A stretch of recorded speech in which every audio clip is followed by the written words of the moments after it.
ಸ್ಪರ್ಧಾರ್ಥಿಗಳೇ, ಹಿಂದಿನ ನೋಟಿಫಿಕೇಶನ್ ಬಗ್ಗೆ ತಿಳಿದುಕೊಳ್ಳೋಣ ಬನ್ನಿ. ಹಿಂದಿನ ನೋಟಿಫಿಕೇಶನ್ ಏನಂದರೆ ಫೆಡರಲ್ ಬ್ಯಾಂಕ್ನಲ್ಲಿ ಖಾಲಿ ಇರುವ ವಿವಿಧ ರೀತಿಯ ಹುದ್ದೆಗಳ ಬಗ್ಗೆ ನೇಮಕಾತಿಯನ್ನು ಕರೆದದ್ದು. ನೋಡಿರಿ ಯಾವ ರೀತಿ ಪೋಸ್ಟ್ ಖಾಲಿ ಇದಾವೆ ಮತ್ತು ಯಾವ ರೀತಿ ಅಪ್ಲಿಕೇಶನ್ ಹಾಕ್ಬೇಕಂತ ನೋಡೋಣ.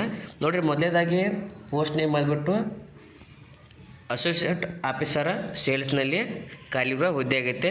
ನೋಡಿರಿ, ಅಪ್ಲಿಕೇಶನ್ ಬಂದುಬಿಟ್ಟು 20 ಫೆಬ್ರವರಿ 2026ರಿಂದ ಪ್ರಾರಂಭವಾಗಿದ್ದು ಕೊನೆಯ ದಿನಾಂಕ 4 ಮಾರ್ಚ್ 2026ವರೆಗೂ ನಿಮ್ಗೆ ಅಪ್ಲಿಕೇಶನ್ ಹಾಕೋಕ್ಕೆ ಅವಕಾಶವನ್ನು ನೀಡಿರ್ತಾರೆ. ಇನ್ನು ಅಪ್ಲಿಕೇಶನನ್ನು ನೀವು ಅಫಿಷಿಯಲ್ ವೆಬ್ಸೈಟ್ ಆದ federalbank.in ಹೋಗಿ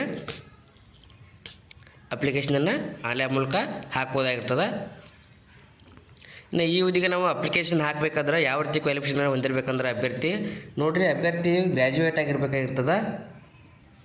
BA, BCom, BSc, ಡಿಪ್ಲೊಮಾ ಯಾವುದೇ ಪದವಿಯನ್ನು ಹೊಂದಿದ ಅಭ್ಯರ್ಥಿಗಳು ಅಪ್ಲಿಕೇಶನನ್ನು ಹಾಕ್ಬೋದಾಗಿರ್ತದೆ.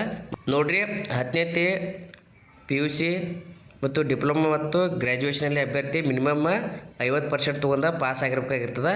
ಇನ್ನು ಅಭ್ಯರ್ಥಿ ಏಜ್ ಲಿಮಿಟ್ ಯಾವ ರೀತಿ ಐತೆ ಅಂದ್ರೆ ನೋಡಿರಿ, ಅಭ್ಯರ್ಥಿಯು 27 ವರ್ಷದ ಕೆಳಗಿನ ಅಭ್ಯರ್ಥಿ ಆಗಿರಬೇಕು. ಅಂದರೆ SC ST ಅಭ್ಯರ್ಥಿಗಳಿಗೆ 32 ವರ್ಷದವರೆಗೂ ಅಪ್ಲಿಕೇಶನ್ ಹಾಕೋಕ್ಕೆ ಅವಕಾಶ ಇರ್ತದೆ. ನೋಡಿರಿ, ಅಭ್ಯರ್ಥಿಗೆ ಪ್ಲೇಸ್ಮೆಂಟ್ ಎಲ್ಲಿ ಬರ್ಬೋದು ಅಂದ್ರೆ ಜಾಬ್ದು ಯಾವುದೇ ರಾಜ್ಯ ಆಗಿರ್ಬೋದು, ಯಾವುದೇ ಜಿಲ್ಲೆಯಲ್ಲಿ ಅಭ್ಯರ್ಥಿಯ ಅಪ್ಲಿಕೇಶನನ್ನು ಹಾಕ್ಬೋದಾಗಿರ್ತದೆ. ಇನ್ನು ಅಭ್ಯರ್ಥಿ ಯಾರ್ಯಾರು ಅಪ್ಲಿಕೇಶನ್ ಹಾಕ್ಬೋದು ಅಂದ್ರೆ ನೋಡಿರಿ, ಅಭ್ಯರ್ಥಿ ಸಿಟಿಜನ್ಶಿಪ್ ಆಗಿರಬೇಕು, ಅಂದರೆ ಇಂಡಿಯನ್ ಸಿಟಿಜನ್ಶಿಪ್ಪನ್ನು ಹೊಂದಿರಬೇಕಾಗಿರ್ತದೆ.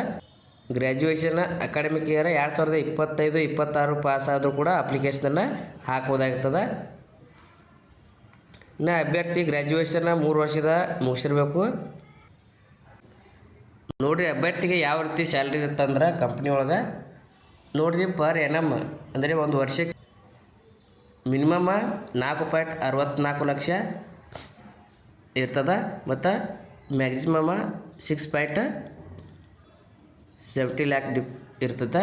ಅಂದರೆ ಅಭ್ಯರ್ಥಿ ಯಾವ ರೀತಿ ವರ್ಕ್ ಮಾಡ್ತಾರೆ ಅದರ ರೀತಿ ಅಭ್ಯರ್ಥಿಗೆ ಸ್ಯಾಲ್ರಿ ಸಿಗುತ್ತೆ ಅಂತ ಹೇಳ್ತಾರೆ.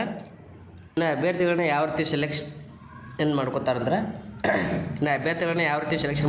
ನೋಡಿರಿ, ಮೊದಲೇದಾಗಿ ಗ್ರೂಪ್ ಡಿಸ್ಕಷನ್ ಇರುತ್ತೆ, ಮತ್ತು ಆ್ಯಪ್ಟಿಟ್ಯೂಡ್ ಟೆಸ್ಟ್ ಮತ್ತು ಪರ್ಸ್ನಲ್ ಇಂಟರ್ವ್ಯೂ. ಯಾವುದೇ ರೀತಿಯ ಅಭ್ಯರ್ಥಿಗಳನ್ನ ಬ್ಯಾಂಕ್ನವರು ಸೆಲೆಕ್ಟ್ ಮಾಡ್ಕೋಬೋದು. ನೋಡಿರಿ, ಅಪ್ಲಿಕೇಶನ್ ಫೀ ಯಾವ ರೀತಿ ಇತ್ತು ಅಂದ್ರೆ ಕ್ಯಾಟಗರಿ ವೈಸ ಜನರಲ್ ಮತ್ತು ಅದರ್ಸ್ ಅಭ್ಯರ್ಥಿಗಳಿಗೆ 500 ರೂಪಾಯಿ ಅಪ್ಲಿಕೇಶನ್ ಫೀ ಆಗಿರ್ತದೆ. ಮತ್ತು ಇನ್ನು SC ST ಅಭ್ಯರ್ಥಿಗಳಿಗೆ 125 ರೂಪಾಯಿ ಅಪ್ಲಿಕೇಶನ್ ಫೀ ಆಗಿರ್ತದೆ. ಅಪ್ಲಿಕೇಶನ್ ಫೀಯನ್ನು ನೀವು ಆನ್ಲೈನ್ ಮೂಲಕ ಪೇ ಮಾಡಬೇಕಾಗಿರ್ತದೆ. ನೋಡಿರಿ, ಎಲ್ಲ ರಾಜ್ಯಗಳಲ್ಲೂ ಫೆಡರಲ್ ಬ್ಯಾಂಕ್ನಲ್ಲಿ ಅಸೋಸಿಯೇಟ್ ಆಫೀಸರ್ ಹುದ್ದೆ ಖಾಲಿ ಇದ್ದು. ನೋಡಿರಿ, ಕರ್ನಾಟಕದಲ್ಲಿ ಕೂಡ ಖಾಲಿ ಅದಾವ. ಎಲ್ಲೆಲ್ಲಿ ಅಂದ್ರೆ ನೋಡಿರಿ, Bagalkot, Bengaluru rural, Bengaluru south, Bengaluru urban, Belagavi, Ballari, Chikkaballapur, Chikkamagaluru, Chitradurga, ಅಂದರೆ ವಿವಿಧ ರೀತಿ ಜಿಲ್ಲೆಗಳಲ್ಲಿ ವೇಕೆನ್ಸಿಗಳು ಖಾಲಿ ಇದ್ದು ನೀವು ಅಪ್ಲಿಕೇಶನನ್ನು ವಿವಿಧ ಜಿಲ್ಲೆ ವಿವಿಧ ರಾಜ್ಯಗಳಲ್ಲಿ ಅಪ್ಲಿಕೇಶನ್ ಕರೆದಿದ್ದು ನೀವು ಅಪ್ಲಿಕೇಶನನ್ನು ಆನ್ಲೈನ್ ಮೂಲಕ ಹಾಕ್ಬೋದಾಗಿರ್ತದೆ. ನೋಡಿರಿ, ಯಾರು ಅರ್ಹ ಅಭ್ಯರ್ಥಿಗಳಾಗಿರ್ತೀರಿ ಅಂದರೆ ಪದವಿ ಮುಗಿಸಿದ ಅಭ್ಯರ್ಥಿಗಳಿಗೆ ಅಪ್ಲಿಕೇಶನ್ ಹಾಕೋಕ್ಕೆ ಅವಕಾಶ ಇರ್ತದೆ. ನೋಡಿರಿ, ಅಪ್ಲಿಕೇಶನ್ನ 20 ಫೆಬ್ರವರಿ 2026ರಿಂದ ಪ್ರಾರಂಭವಾಗಿದ್ದು ಕೊನೆಯ ದಿನಕ್ಕೆ ಬಂದುಬಿಟ್ಟು 4 ಮಾರ್ಚ್ 2026ವರೆಗೂ ನಿಮ್ಗೆ ಅಪ್ಲಿಕೇಶನ್ ಹಾಕೋಕ್ಕೆ ಅವಕಾಶ ಇರ್ತದೆ. Thank you. ಇನ್ನೂ ಯಾರು ನನ್ನ ಚಾನಲ್ಗೆ ಸಬ್ಸ್ಕ್ರೈಬ್ ಆಗಿಲ್ಲ ದಯವಿಟ್ಟು ಸಬ್ಸ್ಕ್ರೈಬ್ ಮಾಡ್ಕೊಳ್ಳಿ.